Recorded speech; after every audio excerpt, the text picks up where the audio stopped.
yu doy waar de seen Alioune ci semaine bi itam mbirum Wally Seck bokk na ci lu animé woon quand même espace public bi parce que dañ doon wax que ni woon nañ ko xaalis bi 5 milliards yi alors bu ñu sukkandikoo ci ay avocat am mbir mi 210 millions la dox ci oto bi nga xam ne mook Amadou Sall jaay nañ ko moom Wally nag compromis dafa nekkoon bitim réew ñibbisi Sénégal dem yoon déglu ko mu cautionné daal di mën a amaat liberté am ngir mën a continuer li nga xamante ni moo di ay activité xam nga parfois au Sénégal xama les explications moo dul leer wala nit ñi ñoo dul comprendre ce qui se dit parfois je me pose des questions les gens n'ont jamais dit que ni Wally est mêlé dans 5 milliards et 500 et quelques mais les rapports de CENTIF dafa wane ne y a des transactions yu dem ba tolloog 550 et quelques milliards de nos francs CFA et ñu ngi ciy tudd plusieurs personnes dont Wally Seck et 6 autres ci 6 autres yooyu si la ñu gisee woon Mbagnick Diop moom ci 5 milliards et quelques yooyu noonu y avait une somme de 700 et quelques millions boo xamante ni moom lañ ko si doon tudd après ñu convoqué ko def ko garde à vue le lendemain mu jàkkaarloog le procureur après ñu relâché ko. moom Tracfin moo ko boole CENTIF. waaw Tracfin moom moo gis transaction bu Mbagnick Diop. waaye léegi nag CENTIF dafa bëri ay réseau yu nga xamante ni ñuy alerter CENTIF ci ay transactions suspectes parce que CENTIF mooy cellule de traitement des informations financières. ci biir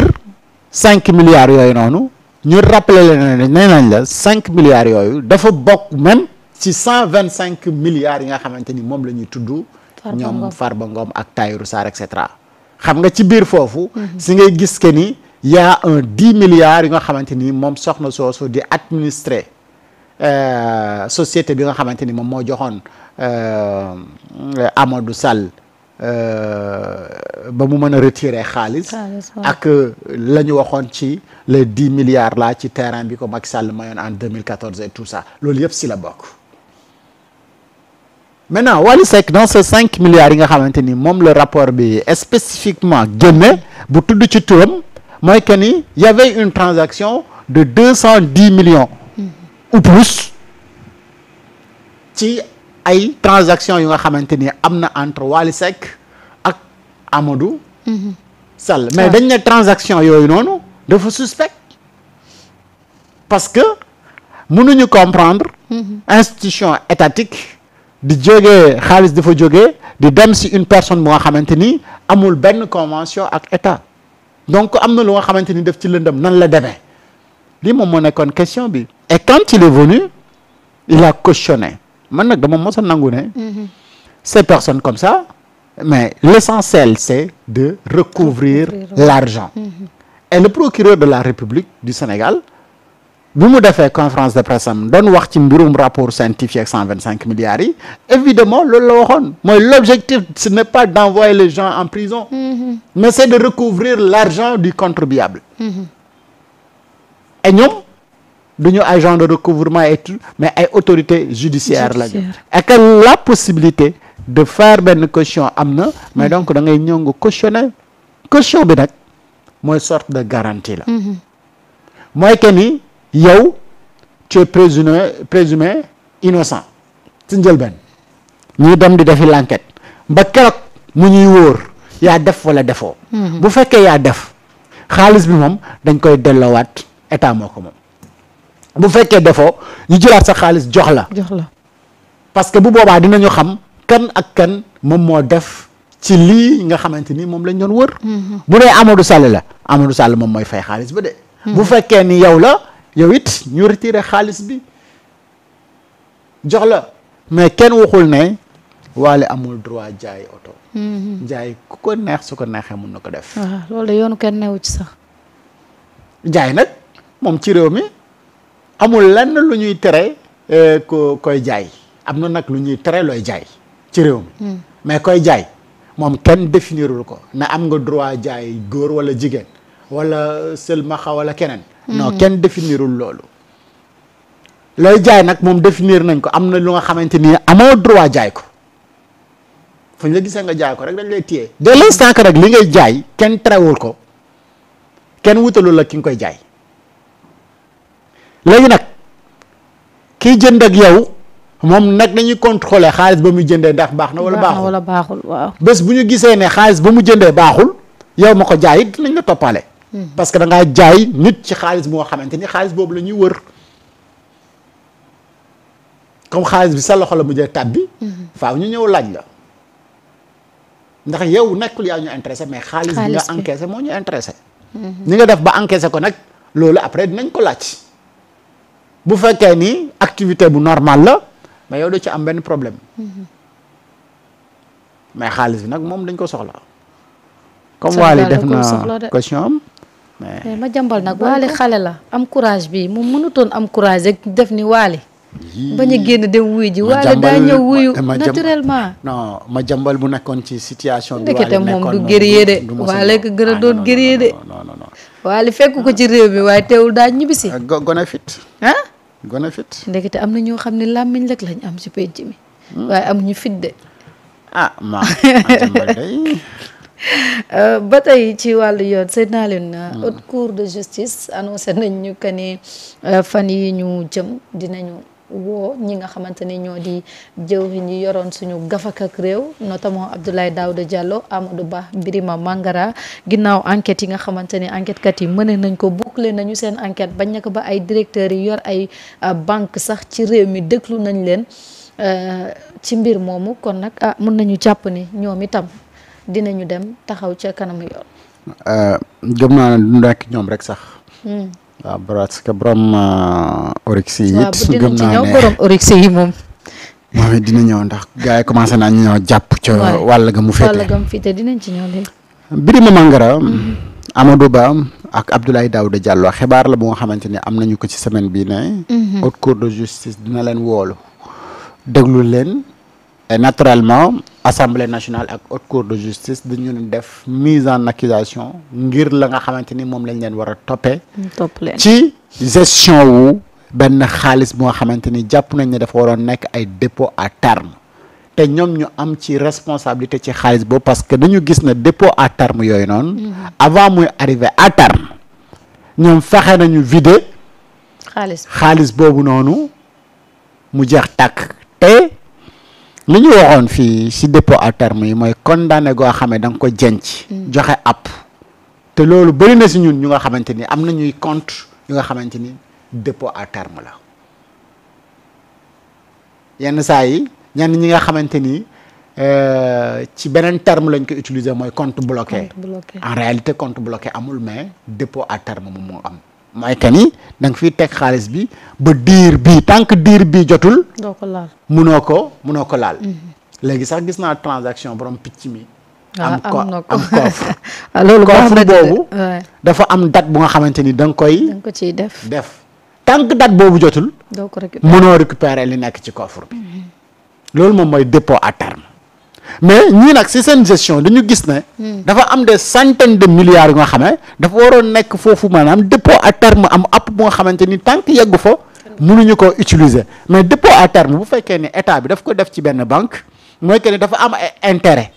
yu nga xamante ni dañ ko ci teg parce que kat état du jël xaalisam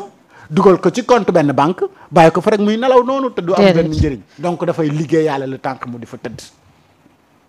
dépôt à terme yooyu xaalis boobu ak intérêt ya ca lango yëpp moom la gaa yi ne fuuf lekk ko lii la gaa ñi nekk di wër ak ñi nga xamante ni ñoo nekkoon ministre des finances nekk ci réew mi parce que ñoom sans seen autorisation kenn mënu la laal xaalis bi nekk foofu yenn pexe la ñu utiliser ba nga xamante ni fakk nañu condamné yooyu ba jël la ca nekk utiliser ko te kenn yëgul lii moom mooy problème sunu condamné boobu amatul dara. parce que xam nga genre compte yooyu noonu. même ñi nga xam ne dañuy gérer la comptabilité publique mën nañ si bañ a ñàkk am une visibilité sur les mouvements parce que en général c'est ce qu'on appelle les comptes dormants ñoom mën nañ si bañ a ñàkk am benn visibilité mais le rapport de Cour des comptes moom moo ñëw wan ñu ne mais gars ñi la ñu waxoon ne foofu ay dépôt à terme na am na xaalis bu fa sa réew mi am en réalité réew mi sax amu fa xaalis mais cette manœuvre loolu mënoo ko def sans pour autant nga am l'autorisation de la banque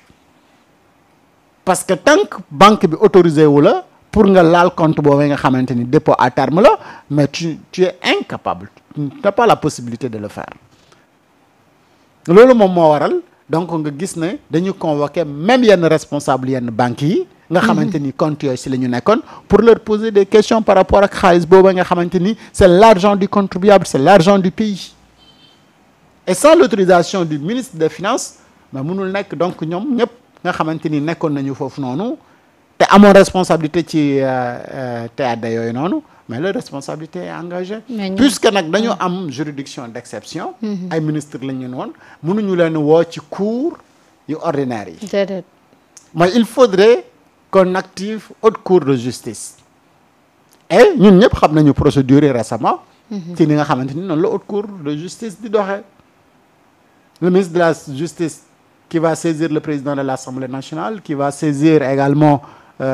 haute cour de justice parce que les membres de haute cour de justice il y a les députés qui vont faire la mise en accusation pour ñu mën ko yóbbul premier président mu cour suprême qui est le président de la cour haute cour de justice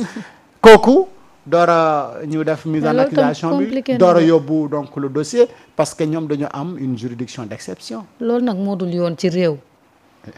malheureusement privilège yooyu lañ war a dindi malheureusement buñ la dénkee ñoo la dénk buñ la soxlaa dañ lay woo malheureusement nii la mbiri di fonctionner Sénégal tamit mooy que pour nga topp leen dafa am tout un chemin à prendre et il faudrait respecter chaque étape ci chemin boobu noonu doy na war de il se trouve que 2 d'entre eux sont également députés nga war a laal donc il faudrait nga lever seen immunité parlementaire pour également yoon mën leen déglu sauf le député peut être entendu comme témoin te duñu yëkkati immunité parlementaire mais mënu la def objet d'entendre au fond ci benn dossier wala nga def ko garde à vue wala quoi que ce soit sans nga lever immunité parlementaire am et Amadou Ba et Birima Mangara ay député la ñu donc dans ce cas également il faut que le ministre de la justice moom bind le président de l'Assemblée nationale qui va convoquer benn commission ad hoc pour ñu statuer si la levée de l'immunité parlementaire ñu convoquer les députés pour lever l'immunité parlementaire donc de ces députés là. loolu dafa sax compliqué procédure bi mu compliqué. voilà les procédures nag. yow ñun ñoo la dénk buñ la soxlaa kay da ngaa war a dem wuyu ji sans problème faaw yi yëpp am nag. ah là là. pour régler ces questions de DAT nii. li ma lay wax nii yëpp faaw mu am. faaw ñu lever seen immunité. faaw ñu. def mise en accusation bi bind. avant même ngay def mise en accusation parce que il faudrait nga lever seen immunité parlementaire pour nga mën a jàll ci étape mise en accusation bi. mais yooyu député yi mënuñu ci taxaw dindi ko yëpp. non mais. am nañu majorité nañ dindi loolu yëpp ku ñu dénk jox la privilège yëpp nga foyee suñu alal buñ la soxlaa nga bëgg ñu tegal procédure yu bëri yi malheureusement c'est ça ah là là malheureusement nag wax dëgg fa yàlla malheureusement ci yoon boobu la ñu jaar mooy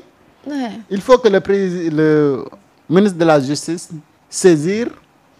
le président de l'Assemblée nationale qui va également convoquer en commission ad hoc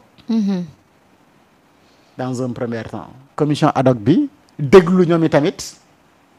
ces gens là bu leen neexee ñu ñëw bu leen neexee ñu wut ku leen